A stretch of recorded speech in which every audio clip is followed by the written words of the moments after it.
चलो बच्चों, फाइनली बता दो। तो थोड़ा सा सेटिंग में हल्का सा टाइम लग जाता है कभी कभार, कोई नहीं। एक बार लास्ट टाइम बता दो, हैंड रेस कर दो, आवाज आ रही है तो शुरू करते हैं हम लोग थोड़ा सा।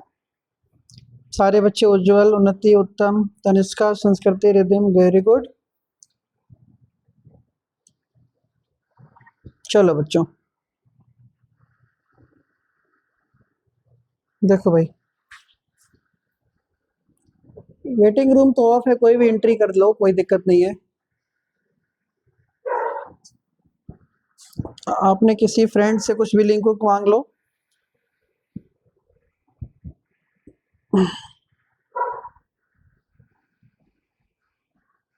चलो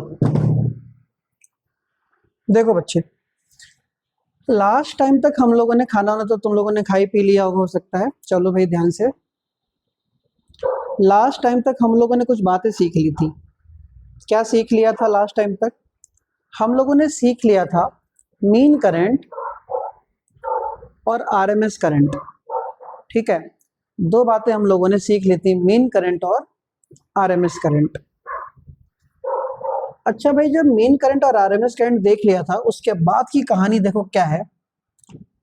हल्का सा हम लोग पहले मीन करंट आरएमएस करंट को दो फॉर्मूले देख लें, उसके बाद आगे बढ़ जाएंगे। देखो देखो बेटा, मीन करंट क्या थी, इससे ये पता चलता था अपने लोगों को कि मीन करंट ने हाफ टाइम में कितना चार्ज फ्लो किया था और ऑल्टरनेटिंग करंट ने हाफ टाइम में कितना चार्ज फ्लो किया था, और वो चार्ज बराबर हुआ करते थे। तो मीन टाइम के चार्ज और ऑल्टरनेटिंग करंट के चार्ज आपस में कैसे होते थे? बराबर होते थे। ठीक है, ये हम लोगों को याद था और रखा भी था हम लोगों ने ये। चलो भाई ध्यान देंगे।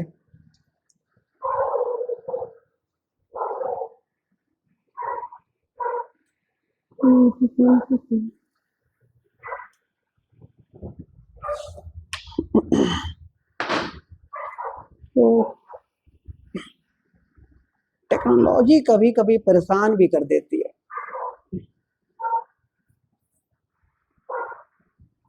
फायदा भी है तो नुकसान भी टेक्नोलॉजी से। देखो, इसके बाद हम लोगों ने देखा था मीन करंट का एक रिलेशन आया था, mean current equal to 0.636 times of I not.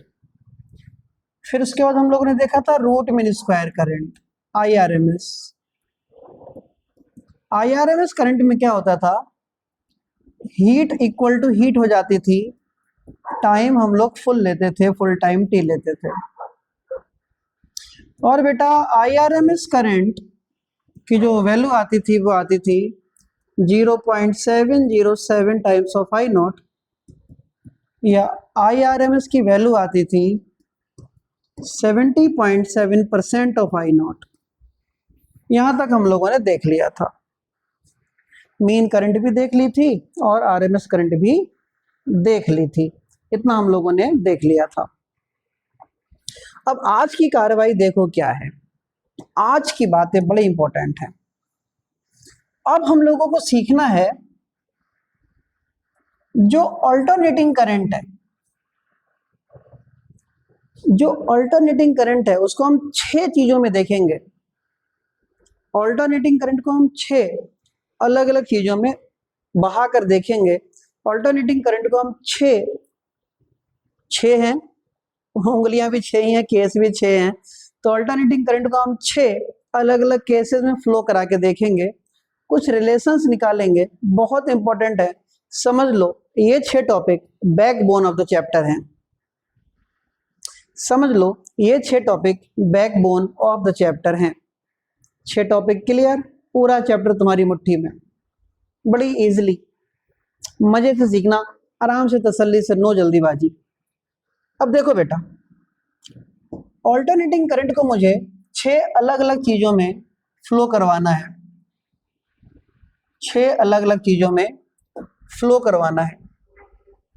और वो अलग अलग चीजें हैं क्या? अब 6 अलग अलग चीजें। सबसे पहला, alternating current through R, resistor, alternating current through L, inductor, alternating current through C, capacitor, सुन रहे हो, AC through R, AC through L, AC through C, 3। अब बाकी के 3 देखो बच्चे, AC through LR, AC through CR और AC through LCR, 3 ये। तो AC through R, LC, LR, CR, LCR। एक सर्किट और होता है LC, सिर्फ LC 6 से अलग होता है। ये हम तब सीखेंगे जब सब सीख लेंगे, ठीक है, ये हम तब सीखेंगे जब सब सीख लेंगे। शुरू करते हैं। अब करना क्या है, इन 6 टॉपिकों में होगा क्या, जो बेटा शुरू के 3 टॉपिक हैं, जो शुरू के 3 टॉपिक हैं उसमें हमारा एक उद्देश्य होता है, हमारा एक एम होता है कि, ध्यान सुनना, शुरू के 3 टॉपिक में हमारा एक एम है, हमारा एक उद्देश्य है कि वोल्टेज की इक्वेशन लेकर चलो, वोल्टेज की इक्वेशन, सुन रहे हो यार, वोल्टेज की इक्वेशन लेकर चलो और करंट की इक्वेशन प्रूफ करो। क्या कह रहा हूं, फिर दोबारा सुनो, वोल्टेज की इक्वेशन लेकर चलो, एज्यूम कर लो कोई, और करंट की इक्वेशन प्रूफ करो।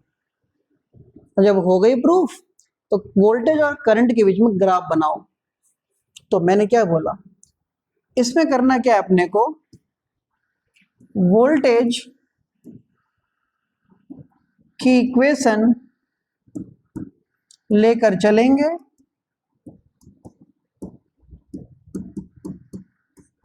करंट की इक्वेशन प्रूफ करेंगे,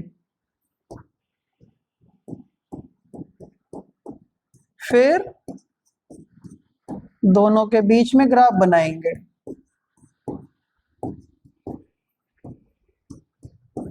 दोनों के बीच में क्या बनाएंगे बेटा,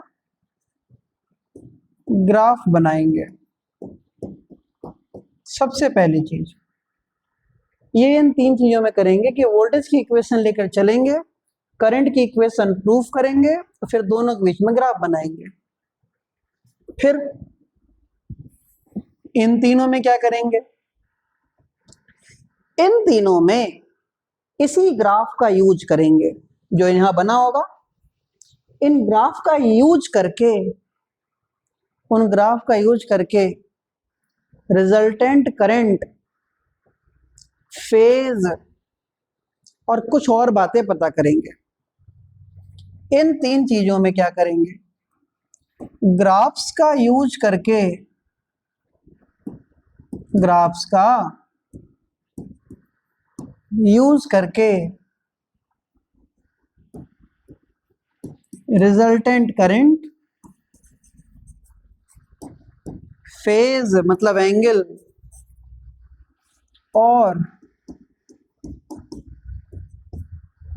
कुछ बातें पता करेंगे।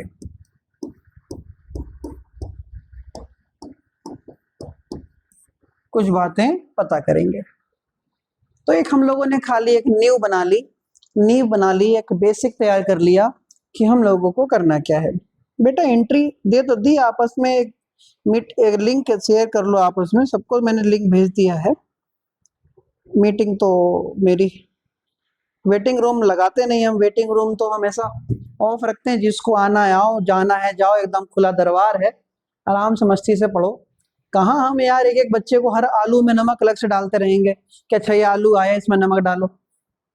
आते रहो जाते रहो पढ़ते रहो बस। तो ऑल्टरनेटिंग करंट के 6 केसेस सीखेंगे हम लोग, AC through R, AC through L, AC through C, L R, C R, L C R. शुरू के 3 में हम लोग वोल्टेज की इक्वेशन लेकर चलेंगे, करंट की इक्वेशन प्रूफ करेंगे, ग्राफ बनाएंगे। बाद के 3 में हम उन्हीं ग्राफ्स का यूज करेंगे, उन ग्राफ्स का यूज करेंगे और कुछ बातें सीखेंगे। वो बातें क्या होंगी हम तभी देखेंगे। चलो ठीक है, इतना समझ में आया? हैंड रेस कर दो बच्चे, इतना समझ में आया तो मैं आगे बढ़ूं, इतना समझ में आया तो आगे बढ़ूं। हैंड रेस करो, हैंड रेस करते चलो फटाफट। तनुश्री, तनिष्का, उत्तम, प्रज्ञा, निहित, नव्या। बढ़िया, शुरू। अब बच्चों आज का सबसे इंपॉर्टेंट सिचुएशन को समझना। आप जिस बच्चे ने ये समझ लिया, समझ लो पूरा चैप्टर वो समझ लिया। इस बोर्ड के 3 हिस्से करते हैं और हमें ओम्स लॉ सीखना है, ओम्स लॉ का रिप्रेजेंटेशन सीखना है। देखो बेटा, देखो जी, सबसे पहले आर में, सबसे पहले, फिर उसके बाद एल में, फिर सी में। ओम्स लॉ दिखता कैसा है बच्चों? प्रभु, ओम्स लॉ दिखता कैसा है तुम्हें सीखना है, ये बहुत इंपॉर्टेंट है। मतलब क्या ही कहूं, अल्टीमेट इंपॉर्टेंट चीज है ये। शुरू करते हैं, क्योंकि टॉपिक के बीच में इन बिटवीन सिखाना मेरे मुंह से झाग आ जाएगा, लेकिन सिखा नहीं पाऊंगा। इस चीज को बेसिक समझो क्या है ये। शुरू करते हैं। ओम्स लॉ अगर मैं आर में लगाऊं, रेजिस्टेंस में लगाऊं, तो देखो बेटा ओम्स लॉ कैसा दिखेगा। ये होता है V equal to I R, सब जानते हो। V equal to I R, सब जानते हो। V equal to I R. आज के बाद V को हम लोग शो करेंगे E से, V को रिप्रेजेंट करेंगे E से, तो डिजाइन चेंज हो जाएगा। E equal to I R, क्या हो जाएगा? E equal to I R हो जाएगा। इसी में अगर मैं कुछ ऐसा कह दूं, E की जगह E नॉट ले लूं, करंट की जगह आई नॉट ले लूं, तो ये फॉर्मूला बनता दिखाई देगा E naught equal to I naught are.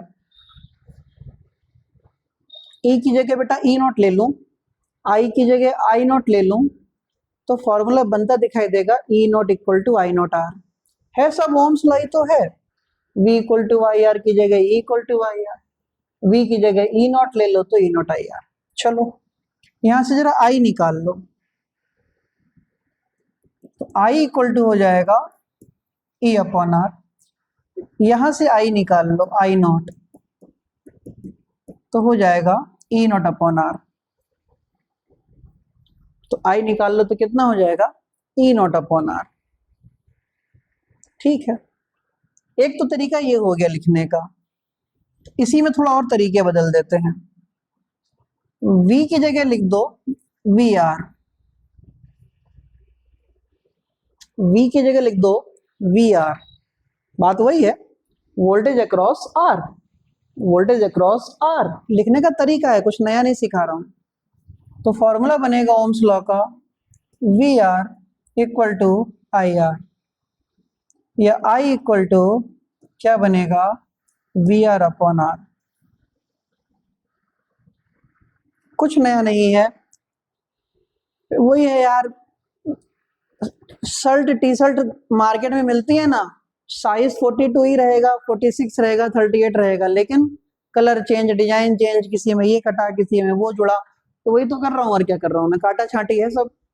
Ohm's law लिखने का पहला तरीका, ओम्स लॉ लिखने को E equal to I R कह दो, E की जगह E नॉट कह दो तो भी कोई दिक्कत नहीं, I की जगह आई नॉट कह दो तो दिक्कत नहीं है, V की जगह वी आर कह दो, वोल्टेज अक्रॉस आर, तो भी कोई दिक्कत नहीं है। ये सब तरीके हो गए, ये सब तरीके हो गए, बहुत ही आसान। मेन तो यहां काम शुरू होगा, मेन यहां। शुरू करते हैं, शुरू करते हैं। ओम्स लॉ,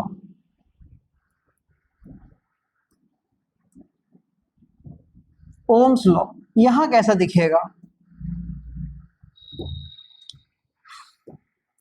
देखो बेटा, V इक्वल टू वैसे होता है आई आर। अब तुम लोग खाना खा रहे हो, पानी पी रहे हो, नहा रहे हो, धो रहे हो, क्या कर रहे हो बे? थोड़ा अटेंटिव हो जाना। वैसे ओम्स लॉ होता है V equal to I R. आज इसमें V को क्या लिखेंगे? V को लिखेंगे मेरे बच्चों VL। V को क्या लिखेंगे? VL। समझ रहे हो? V को लिखेंगे VL। ठीक है, हम लोग V को लिखेंगे VL और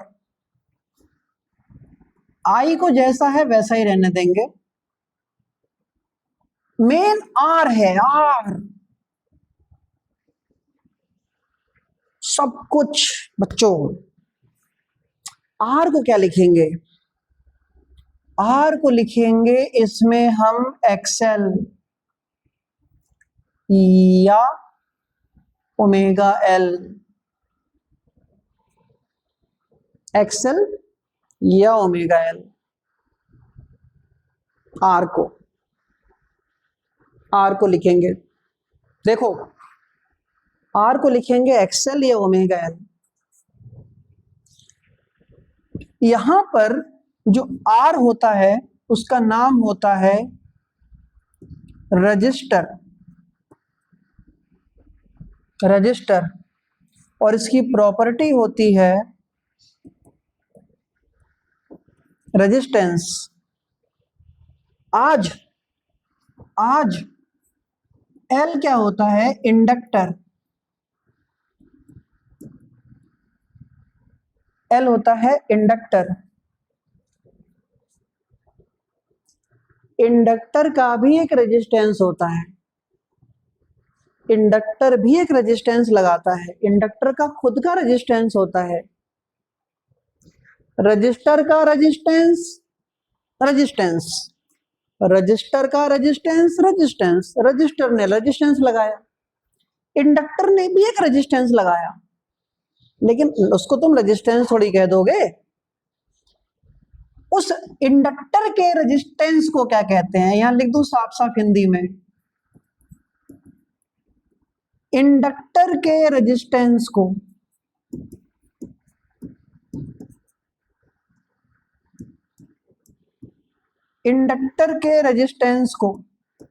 देखो क्या कहते हैं? इंडक्टिव रिएक्टेंस कहते हैं। इंडक्टर के रेजिस्टेंस को इंडक्टिव रिएक्टेंस कहते हैं और उसको XL और ओमेगा L से शो करते हैं।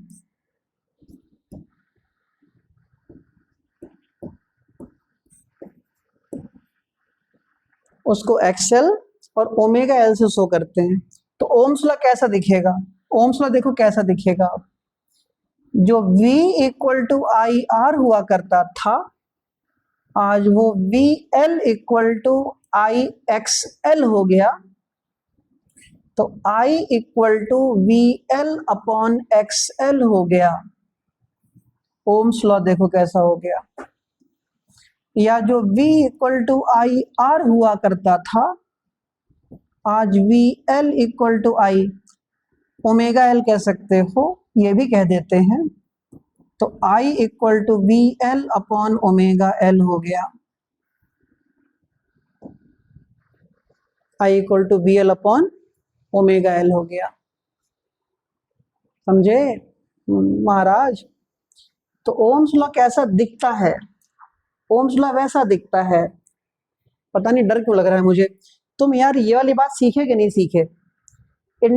रजिस्टर का रेजिस्टेंस यार, लेकिन इंडक्टर का रेजिस्टेंस ना, रेजिस्टेंस नहीं, इंडक्टर का रेजिस्टेंस इंडक्टिव रिएक्टेंस। वाह, इंडक्टर का रेजिस्टेंस इंडक्टिव रिएक्टेंस, और इंडक्टिव रिएक्टेंस को शो करते हैं XL से या ओमेगा L से। तो V equal to I R, लेकिन इंडक्टर के लिए क्या? VL equal to I XL। ठीक है, तो I equal to VL upon XL, अच्छी बात है। V equal to I R, ठीक है, VL equal to I R, R नहीं लिखना है, ओमेगा L लिख दो, क्योंकि इंडक्टर का रेजिस्टेंस काम कर रहा है ओमेगा L। तो I equal to VL upon omega L। बच्चों यहाँ तक सीखे कि नहीं सीखे प्लीज जब बताना जरूर, फिर मैं आगे बढ़ पाऊंगा, अदरवाइज मेरा बढ़ना आगे मुश्किल हो जाएगा आज की रात में। इतना सीखे तो आई आगे बढ़ूंगा मैं। सबको हैंड रेज करना है, देखो यार खाली नहीं बैठना है, मन से सीखो। बढ़िया, सबको सीखना है फिर ये। ओके, इसी में थोड़ा सा आगे बढ़ जाऊं, इंडक्टर वाले ही लाइन में आगे बढ़ जाऊं, इंडक्टर वाली लाइन में आगे बढ़ जाऊं। तो देखो बेटा क्या क्या और मिलेगा। अगर तुमको कहीं लिखा हुआ दिखाई दे, अगर तुमको कहीं लिखा हुआ दिखाई दे E नॉट अपॉन एक्सएल, अगर तुमको कहीं लिखा हुआ दिखाई दे E not upon omega L, तो वोल्टेज अपॉन रजिस्टर तो करंट ही होता है। E नॉट वोल्टेज है, एक्सएल रेजिस्टेंस है, बस वो रेजिस्टेंस इंडक्टर का है।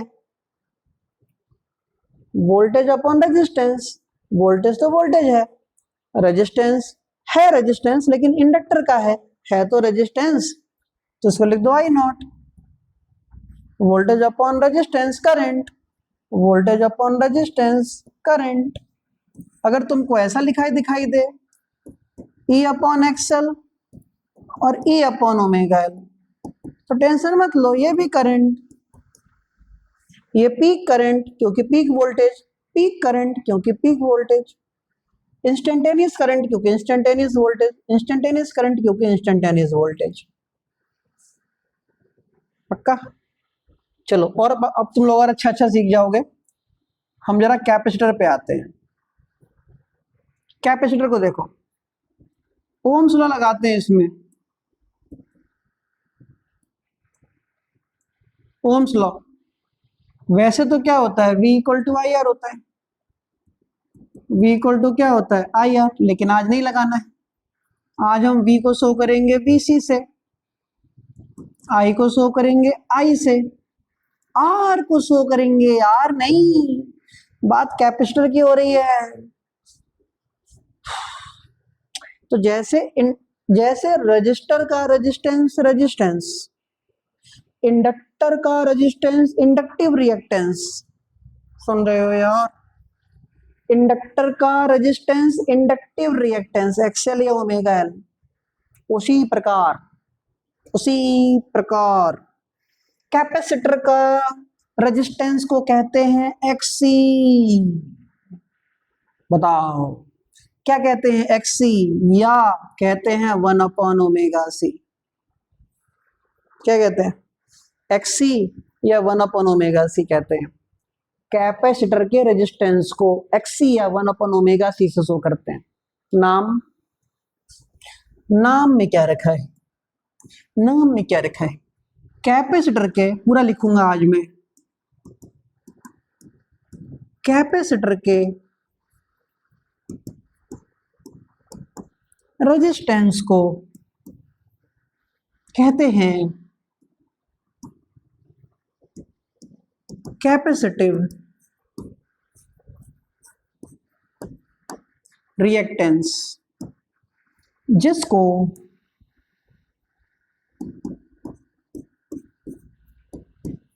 एक्सी और 1 अपॉन ओमेगा सी से शो करते हैं।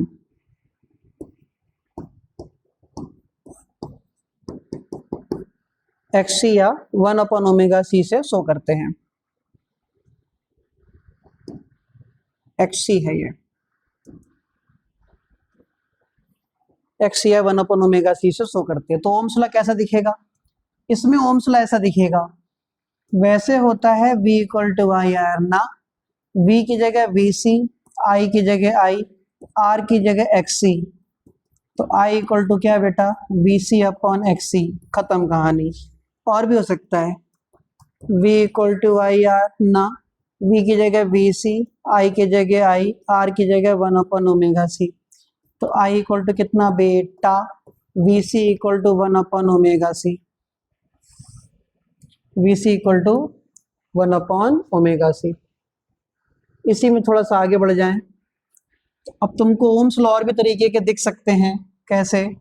अगर कहीं लिखा हुआ दिखाई दे E0/xc तो कह देना I0। कहीं लिखाई दे E0/1/ओमेगा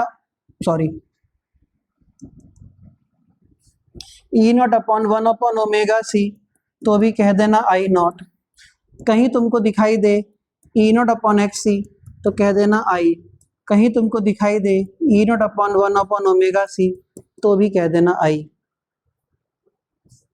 तो भी कह देना I। समझ गए? तो ये हो गया ओम्स लॉ दिखने के तरीके। किसमें किसमें? ओम्स लॉ दिखने के तरीके R में, L में और C में। बच्चों पूरा चैप्टर तुम्हारे ही हाथ में है यार। तुम्हें यह 3 बातें समझ में आई कि नहीं आई? मन में सोचो अपने और सोच के बताओ, मन में सोचो क्या समझे। ओम्स लॉ R में अगर होगा, सुनना, ओम्स लॉ R में होगा तो V=I। यार कोई डाउट नहीं है, सब एक जैसा लिखता है, पता है सब कुछ। ओम्स लॉ L में होगा तो थोड़ा बदलाव है, बस R में चेंज हो रहा है, V में नहीं, I में नहीं। R हो जा रहा है XL या ओमेगा L, खत्म। अगर C में है, R में चेंज हो रहा है बेटा, V में नहीं, I में नहीं। R हो जा रहा है XC या 1/ओमेगा c, बस याद रखना। ठीक है, बहुत सुंदर। चलो, ये हम लोगों का बेसिक था जो हम लोगों को मन में रखना है। तो आज का पहला टॉपिक हो गया शुरू। आज का पहला टॉपिक शुरू करते हैं, AC थ्रू R। सबसे पहला AC through R।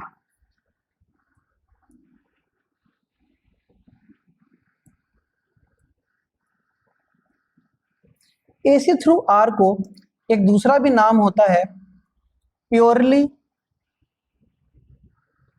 Resistive circuit.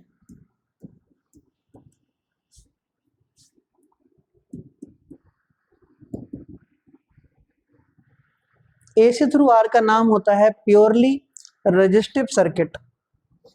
ठीक है, और कुछ है ही नहीं तो प्योर रजिस्टर है। देखो ध्यान से, तो मान लो मेरे पास एक रजिस्टर है R, मैंने इसके साथ एक यहाँ पे ऑल्टरनेटिंग करंट सोर्स जोड़ा, E=E0 साइन ओमेगा टी। बच्चे पूछते हैं क्या कॉस ले सकते हैं? ले लो, साइन और कॉस तो भाई बहन है, दोनों साथ ही रहना है उनको। E=E0 sign omega T. Voltage की इक्वेशन लेके चले, करंट की इक्वेशन लानी है। ये तो कर रहे थे, तो कुछ नहीं करना है, स्टार्ट। आई का फॉर्मूला क्या होता है? I=V/R। गलत, I=E/R। सही है, V की जगह E हो गया, इसलिए I=E की वैल्यू कितनी है? E0 sine omega t/R। बस तो खत्म कहानी। और अभी सिखाया है E0/R क्या होता है? I0 sign omega T. लो भाई, वोल्टेज की इक्वेशन लेकर चले, करंट की इक्वेशन आ गई। हलवा एकदम ही हलवा सूजी का, बढ़िया, पता ही नहीं चलेगा कि तुम कब सीख गए। ध्यान देना बेटा, ध्यान देना बेटा।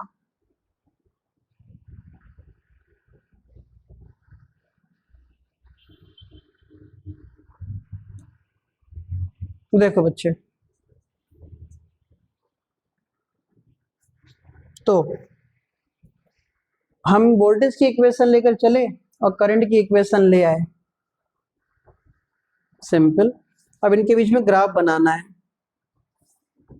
देखो प्यार से बनाना भैया, ग्राफ प्यार से बनेगा, नफरत से नहीं।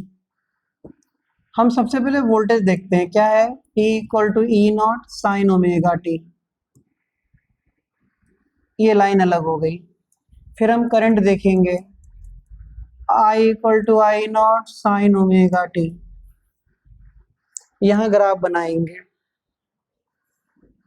वैल्यूज निकाल लेते हैं, पहले इनकी वैल्यूज निकाल लो। सिखाया था कल परसों में तो हमने। तो यहाँ पे लिख रहा हूँ ई और यहाँ लिख रहा हूँ ओमेगा टी, यहाँ लिख रहा हूँ आई और यहाँ लिख रहा हूँ ओमेगा टी। अगर omega T zero, omega T zero, sine zero, sine zero zero, सब कुछ जीरो। अगर omega T 90, omega T 90, sine 91, तो ई की वैल्यू हो जाएगी प्लस का E naught. Next 180, sine 180 zero, सब कुछ जीरो, ई की वैल्यू जीरो। 270, साइन 270 -1, तो ये हो जाएगा माइनस का ई नॉट। और लास्ट में 360, साइन 360 जीरो, तो सब कुछ जीरो, सब कुछ जीरो। अब यहाँ पे आओ, करंट वाली में आओ। ओमेगा टी जीरो, जीरो रखो, साइन जीरो जीरो, सब कुछ जीरो। ओमेगा टी 90, साइन 91, तो कितना हो जाएगा प्लस का आई नॉट। अब रख दो 180, साइन 180 जीरो, सब कुछ जीरो। साइन 270 -1, तो कितना हो जाएगा माइनस का आई नॉट। और साइन 360, साइन 360 जीरो, सब कुछ जीरो। ये चार्ट बना लिया हमने। ओमेगा टी की वैल्यू यहाँ रखते गए, आई आता गया। ओमेगा टी की वैल्यू रखते गए, आई आता गया। ओमेगा टी रखते गए, ई आता गया। तो सीखा था हम लोगों ने। चलो ग्राफ देखो।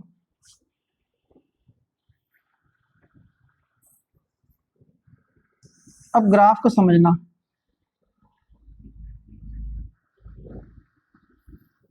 ये देखो, ये लाइन, ये पॉइंट जीरो, ठीक है। वोल्टेज की सबसे बड़ी वैल्यू है ई नॉट और माइनस ई नॉट, प्लस का ई नॉट और माइनस का ई नॉट। करंट की सबसे बड़ी वैल्यू है प्लस का आई नॉट, मिनिमम है माइनस का आई नॉट।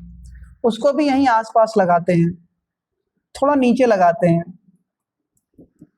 प्लस का आई नॉट, थोड़ा नीचे माइनस का आई नॉट। कुछ पॉइंट्स लगा रहा हूं, 90, 180, 270, 360। अब इनके पॉइंट्स लगाएंगे। वोल्टेज के सबसे पहले हम लिखेंगे, सबसे पहले ड्रॉ करेंगे वोल्टेज का ग्राफ। सबसे पहले हम ड्रॉ करेंगे वोल्टेज का graph. Voltage omega T zero, तो वोल्टेज कितना जीरो। ये एक्सिस कौन सी है, ये एक्सिस हमारी ओमेगा टी लाइन है और ये वाली एक्सिस करंट और वोल्टेज लाइन है। लिख सकते हैं यहाँ पे मन करे तो ई ऑब्लिक आई। तो अगर omega T zero, omega T zero, तो वोल्टेज जीरो, यहाँ पॉइंट लगा दिया। Omega T 90, voltage E naught. Omega T 90, तो voltage E naught. Omega T 180, voltage zero. Omega T 270, तो वोल्टेज माइनस का E naught. Voltage 360, omega T 360, voltage zero. इन सारे points को मिला दूंगा, ये ग्राफ हो गया वोल्टेज का। अब हम करंट का ग्राफ बनाएंगे। ग्राफ बनेगा करंट का।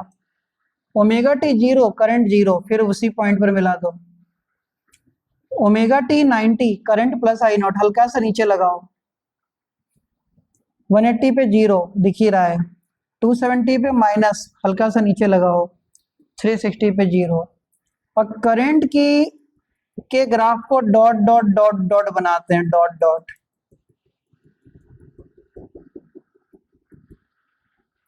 करंट के ग्राफ को डॉट से शो करते हैं, अलग दिखाने के लिए। तो बेटा जो डार्क वाली लाइन है वो वोल्टेज की लाइन है, जो डॉट वाली लाइन है वो करंट की लाइन है। तुम देख रहे हो वोल्टेज की इक्वेशन क्या है, E equal to E naught sine omega T. Current की इक्वेशन क्या है, I naught sine omega T.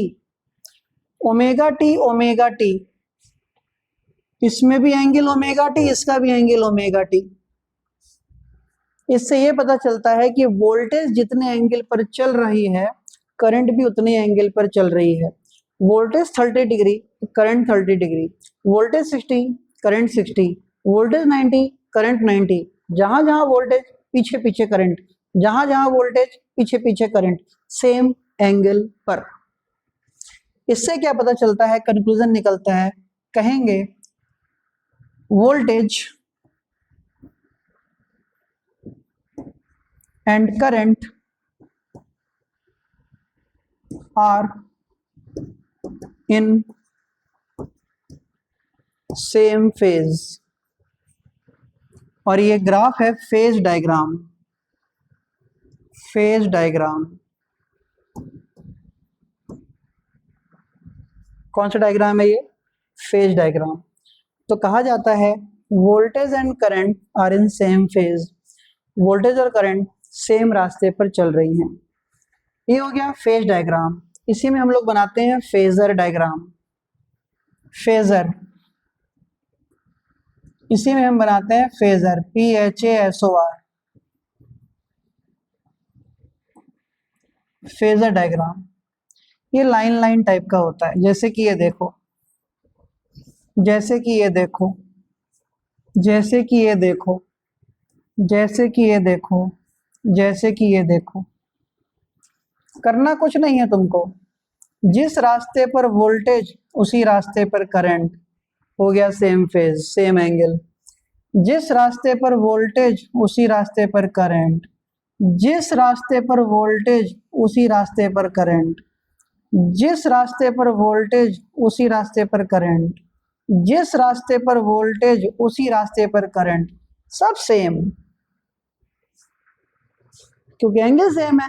तो जिस रास्ते पर वोल्टेज जाएगा उसी रास्ते पर करंट जाएगी। तो ये हो गए तुम्हारे फेजर डायग्राम। इसी फेजर डायग्राम में तुम लोगों को एक मेन वाला याद रखना है, मेन फेजर डायग्राम, मेन वाला।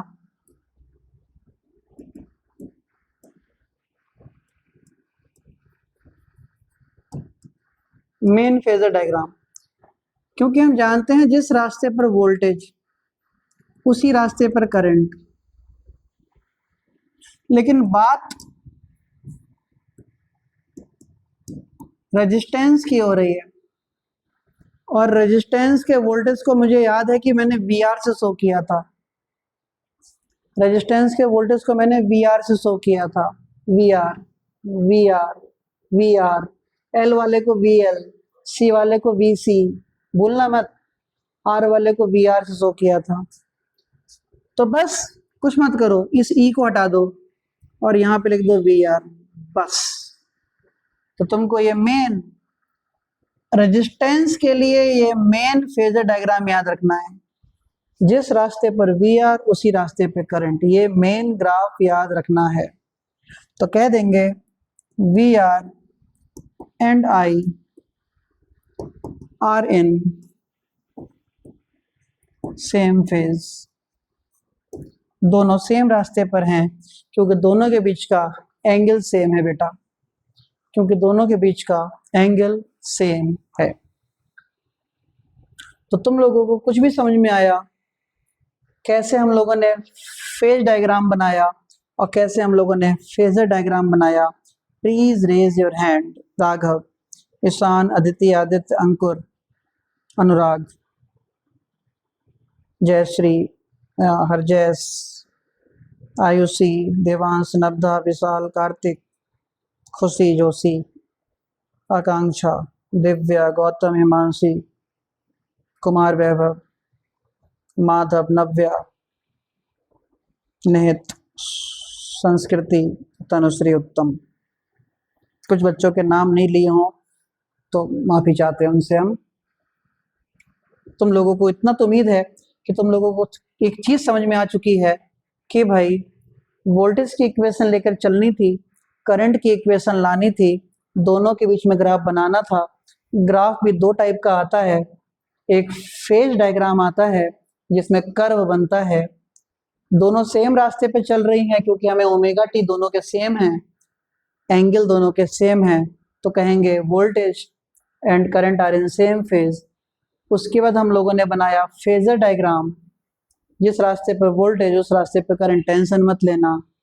उसके बाद हम लोगों ने बनाया ये फेजर डायग्राम मेन वाला, रेजिस्टेंस के वोल्टेज को वी आर से शो करते हैं, तो जिस रास्ते पे वी आर उसी रास्ते पे करंट। मामला क्लियर, रफा दफा। आगे बढ़ते हैं, एक केस और सीखेंगे हम लोग, हैं तो केस बहुत सारे। अब हम सीखेंगे AC थ्रू L। ध्यान देना बेटा, अब हम सीखेंगे AC through L।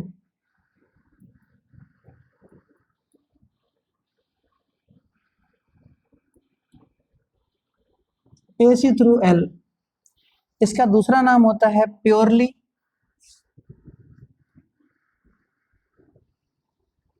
Inductive circuit.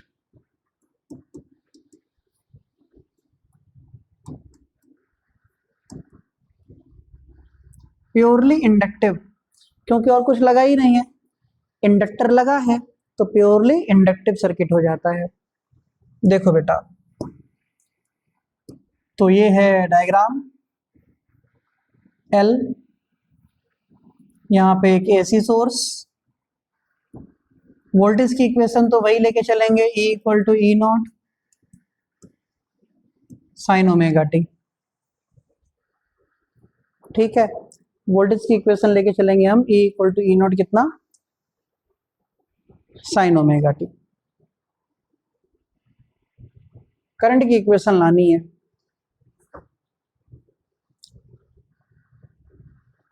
Current की इक्वेशन लानी है। पूरा फोकस बेटा बोर्ड की तरफ, ईमानदारी तुम्हारे हाथ में है, पढ़ाना हमारे। वोल्टेज की इक्वेशन लेके चलेंगे, करंट की इक्वेशन लाएंगे। एक बात बताओ, कुछ दिन पहले ही पढ़ाया था, जब किसी इंडक्टर में से करंट गुजरती है, जब किसी इंडक्टर में से करंट गुजरती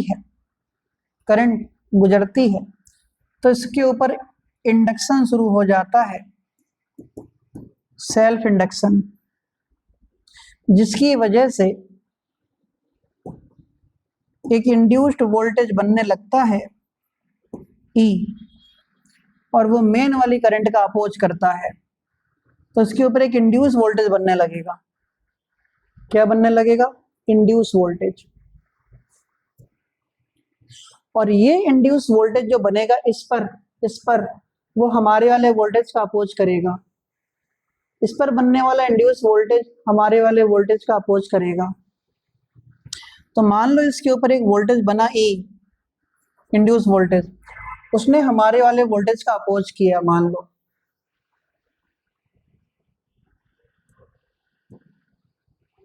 उसने हमारे वाले वोल्टेज का क्या किया? अपोज। इतना अपोज कर दिया कि दोनों का सम 0 हो गया। इस वाले इंड्यूस वोल्टेज ने हमारे वाले का इतना अपोज कर दिया कि सम 0 हो गया, कंजर्वेशन ऑफ एनर्जी लग गई, दोनों का सम 0 हो गया। तो हम कुछ ऐसा लिख सकते हैं,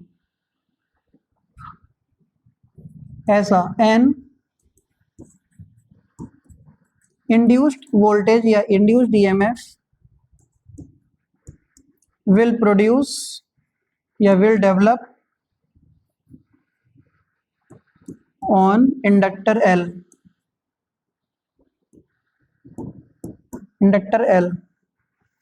according to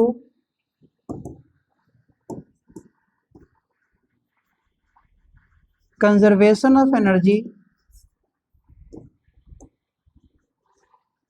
conservation of energy के हिसाब से हमारा वाला वोल्टेज और इंड्यूस वोल्टेज का सम 0 हो जाएगा। तो ऐसा कुछ हो गया, capital E plus E equal to 0, यहाँ पहुंच गया, capital E plus E equal to 0, इतना हो गया।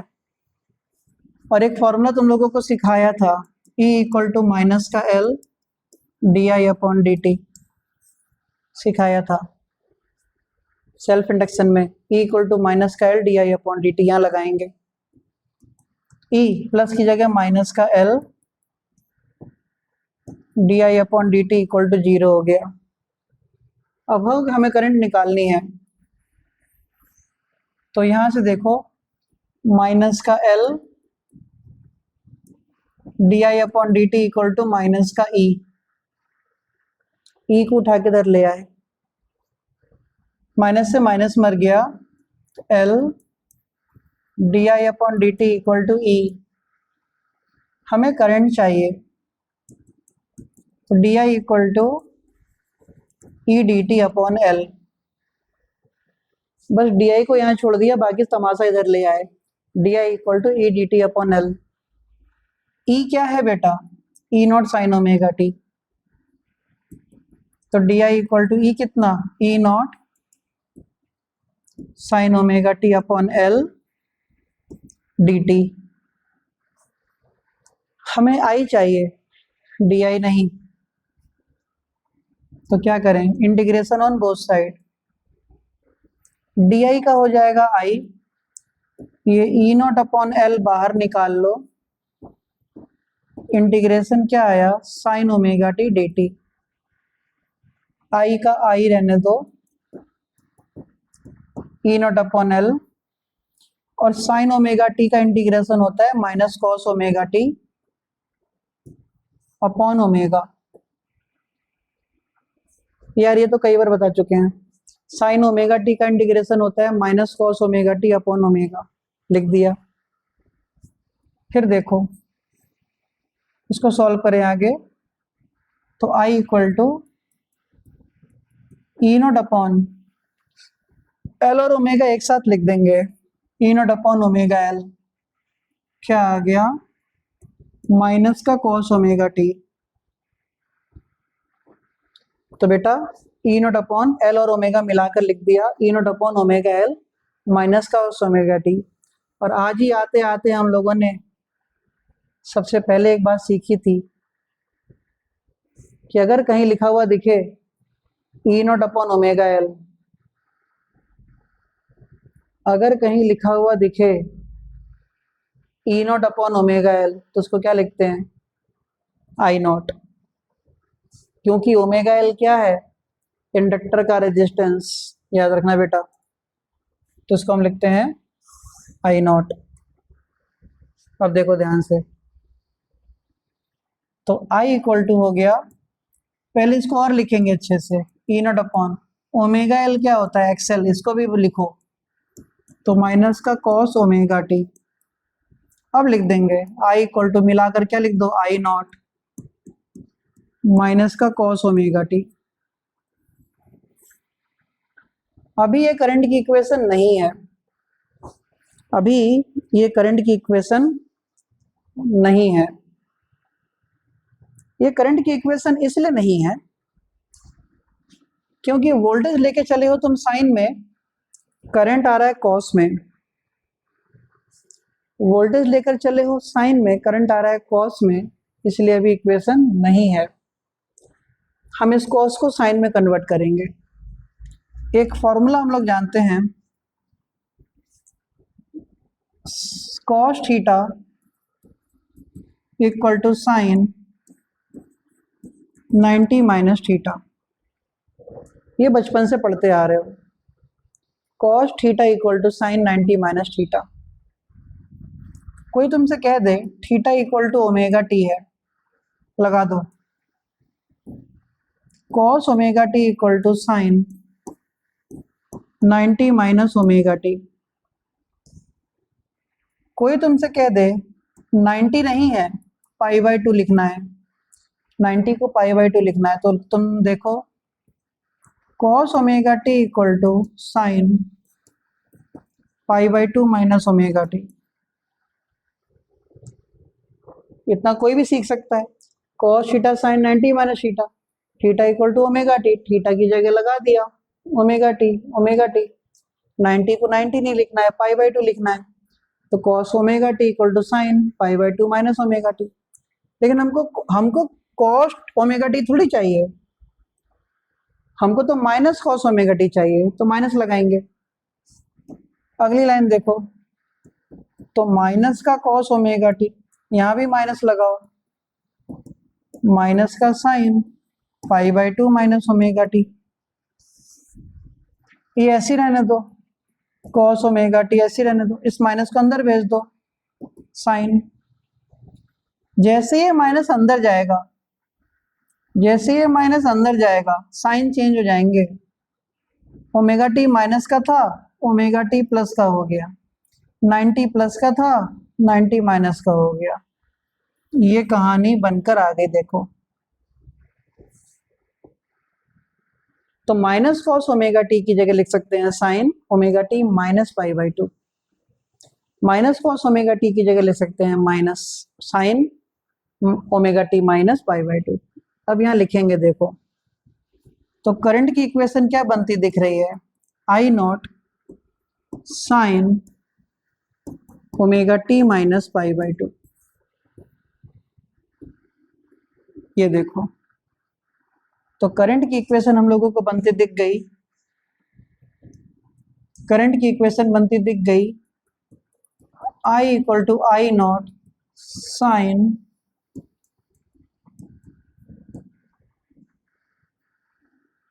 Omega T minus pi. और वोल्टेज की इक्वेशन क्या थी, E equal to E naught sine omega T. ये वोल्टेज की इक्वेशन थी और वो करंट की इक्वेशन आ गई, ये वोल्टेज की इक्वेशन और ये करंट की इक्वेशन आ गई। अब आएगा मजा, वोल्टेज का एंगल है ओमेगा टी, वोल्टेज का एंगल है ओमेगा टी और करंट का एंगल है omega T minus 90, omega T minus 90। अगर वोल्टेज 180, अगर वोल्टेज 180 तो करंट कितना, 180 माइनस 90, 90 पीछे। अगर वोल्टेज है 0, ओमेगा टी 0, तो करंट कितना, 0 माइनस 90, 90 पीछे माइनस 90। अगर वोल्टेज है 90 तो करंट कितना, 90 माइनस 90, 90 पीछे तो 0। तो एक बात समझ में आ रही है कुछ, करंट वोल्टेज से, बच्चों ध्यान देना जरा, एक बात समझ में आ रही है कुछ, करंट करंट वोल्टेज से 90 डिग्री पीछे चल रही है, बैकवर्ड। करंट वोल्टेज से 90 डिग्री पीछे चल रही है। तो यहां इस इक्वेशन से ही पता चल रहा है हम लोगों को, current is 90 degree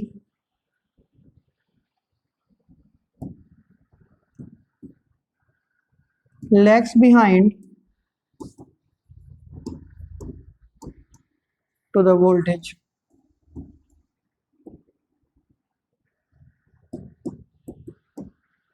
current voltage से 90 डिग्री पीछे चल रही है, करंट वोल्टेज से 90 डिग्री पीछे चल रही है।